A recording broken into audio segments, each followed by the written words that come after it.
Francis Ngannou has turned down the opportunity to renew his contract with the UFC. He is now a free agent. I'm going to quote Dana White here. He said, "We offered Francis a deal that would have made him the highest paid heavyweight in the history of the company. More than Lesnar, more than anybody, and he turned the deal down. We get to this point, and I've told you guys this before, if you don't want to be here, you don't have to be here." I think Francis is in a place right now where he doesn't want to take a lot of risks. He feels he's in a good position where he can fight lesser opponents and make more money. So we're going to let him do that. We're going to release him from his contract. We're going to give up our right to match, and he can go and do whatever he wants. That's where we're at. He goes on to say, "I think that you're looking at that. You're going to fight arguably the greatest fighter of all time." And he's talking about John Jones, I think, here. "You'd be the highest paid heavyweight ever in UFC history, or you think there's more money out there to fight someone who isn't the greatest of all time, somebody who's a lesser opponent?" You'll have to ask Francis that question, but in my opinion, that's what it is. The guy was weighing over 300 pounds, just had knee surgery, hadn't had a real training camp, and I think that probably has a lot to do with it as far as Francis is concerned. He doesn't know what's going to happen with his knee. He's not getting any younger. I don't think he would have been ready for March.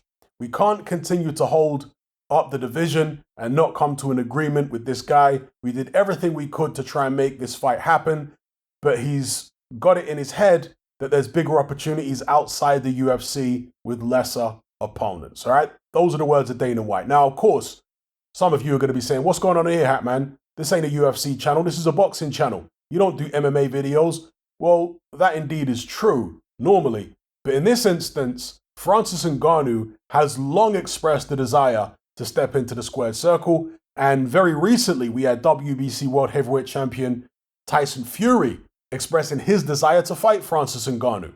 So this is the reason I'm covering this particular story. Now, with regards to what Ngannou is going to do now, well, in fact, before I get to that, it seemed that one of the issues that Ngannou was having when negotiating a new contract with the UFC was he wanted a clause in there which would allow him to fight in boxing, to step out of the UFC and go and have boxing matches, which apparently the UFC didn't want to allow. Well, now that he's a free agent, he'll be able to go and do that. Okay, so will that be his next move, to go and fight in a boxing match against the Tyson Fury or some other prominent heavyweight out there? I certainly wouldn't rule it out because of the money involved. It's going to be crazy money for that fight. But he's also been apparently linked to an organization called the Professional Fighters League. And as you can see here in this picture, there was a member of his family wearing a PFL t-shirt, and that's what's led to the speculation they are a rival of the UFC. When I say rival, I use that in very loose terms, in inverted commas, because the UFC don't really have any rivals, or they haven't had any rivals up to this point. I know Bellator's there, but there's nobody that could really challenge UFC in terms of the numbers they do and kind of roster they have up until this point. There's also the possibility, and I've got no idea whether this is realistic, but you look at the money being spent in the Middle East on sports like football, wrestling, boxing, etc., etc. Is it possible that there's some organization in the Middle East that wants to pay Francis Ngannou a load of money to fight whoever? Maybe that's a possibility. I mean, you look at Cristiano Ronaldo, he just signed some crazy deal to play football in the Middle East. I mean, just insane amounts of money that are being thrown around. So is that another possibility? Those of you who are really up to speed on what's going on in the MMA world, you let me know what you guys think in the comment section below. I know a lot of people are going to be disappointed that they didn't get to see Francis Ngannou face off against John Jones, but there you have it. All I can say is Francis Ngannou in a boxing ring against the elite heavyweights, the Tyson Furies, the Usyks, etc. It's not going to end well for Francis Ngannou as far as I'm concerned. Yes, he's got power.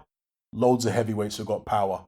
I don't think it'll end well for him, but I will be happy to see Francis Ngannou earn more money than he ever could in the UFC. because with the UFC, yes, they provide entertainment and, they have their model that their fans like and it works well in many ways. But one way in which it doesn't work so well is it puts an unofficial cap, basically, a ceiling on fighters' earnings. And so when you're at the stage of your career that Francis Ngannou is, whatever he is, 36 years of age, he's looking at what these boxers are getting paid. He understands that under the UFC, you can only go so high when it comes to your earnings. The highest earning UFC fighters have been people that have stepped outside of the organization, such as Conor McGregor. When he fought Floyd Mayweather, he made more money fighting Floyd Mayweather than he ever made in the UFC. And so Ngannou's looking at that obviously and saying, I need to do something like that. I need to step out and remove the cap from my purses, right? Now I can earn much bigger purses than I've ever earned before. So God bless him. Let him go and try and do that. And if he does decide to step in the ring against, let's say, Tyson Fury, as far as I'm concerned, that's only going to go one way. But if it's a nice send-off for Francis Ngannou, where he can make far more money than he's ever made in his MMA career, then it's all good. So, yeah, let me know what you guys think in the comments below. And by the way, if that fight were to happen, I wouldn't give Tyson Fury a pass on that fight if he hadn't fought Usyk by that point.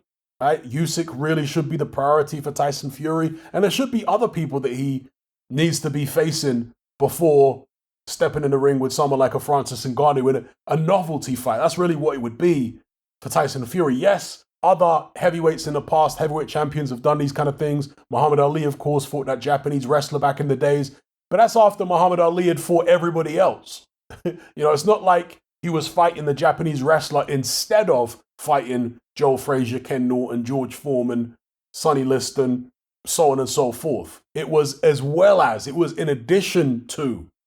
But with Tyson Fury, we have to see how things pan out with him. If he's fought all the other guys and then he goes in there and fights Francis Ngannou, hey, fair enough. Other heavyweights have done it in the past. I'll leave it there. Let me know what you guys think in the comment section below.